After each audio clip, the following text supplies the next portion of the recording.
My name is Mike Ramsey. I was in high school in 1986, graduated in 87, and was trying out for the Air Force Academy. Got all the way down to the final selections, and they sent me this real nice letter that said, your qualifications are excellent, but we do not have room. So lo and behold, I did not go to the Air Force Academy. Graduated from high school, went down to the Navy recruiter to go against the Air Force and said, hey, here's my letter. What do you got? And he went ahead and showed me some options, told me that I could possibly get in the Naval Academy if I enlisted. So I took that route. Once I was in, got through boot camp, got through my training for my job in aviation, working on aircraft as an electronics tech. I got to my first squadron and started talking to them about the Naval Academy.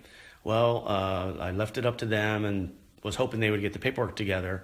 Well, then we had a deployment and other things, and then as it turned out, I became too old. So by the time the paperwork could be done, I was going to be too old for the Naval Academy. So the next step was ROTC. So again, I went to my admin folks and asked them, hey, this is what I want to do. Can you help me? They're like, sure. So then, again, I waited around, let them do what they had to do, and it got to the point where I was, again, too old. So now I'm 21. At that time I was 21 and too old for the ROTC program. So then I started looking into the Naval Cadet program. That was the next available thing based on my age. What you could do is get an associate's degree, and the Navy would send you to flight school, and then after your first tour, you would then go to college and finish up your degree and your bachelor's, and then come back in, and during the whole time you'd be a pilot, and it'd be great. Well, I started going to night school. I was working on my associates. 32 days before I was to get my associate's degree, they canceled the program. So most people would say, strike three, you're out, and that would be it. No, I still wanted it. I wanted to be up front and fly for the Navy. So I took the next step, which was the enlisted commissioning program.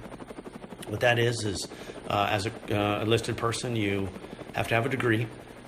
They send you to school for your last 2 years, and then after that, you get a slot as an officer in the military. So I went ahead and applied for the program, but this time I did things differently. This time, instead of waiting on other people, I did everything myself.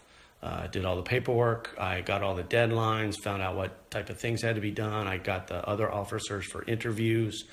All of this paperwork that I needed for this, I did not rely on anybody else. I did it all myself, in and around my regular work, and in and around going to school at night to try and finish up my associate's degree.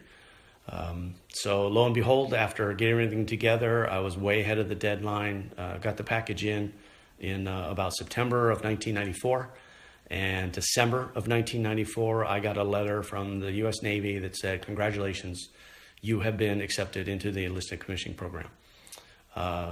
So from there, I went to college, finished up my degree, my bachelor's, got a slot in flight school, and then flew as a naval pilot for 16 years after that. So my story boils down to know what your dreams are, follow your dreams, but don't let anybody else try and get your set up your dreams for you. You have to try yourself. You have to do your things on your own. Otherwise, your dreams probably will never come true.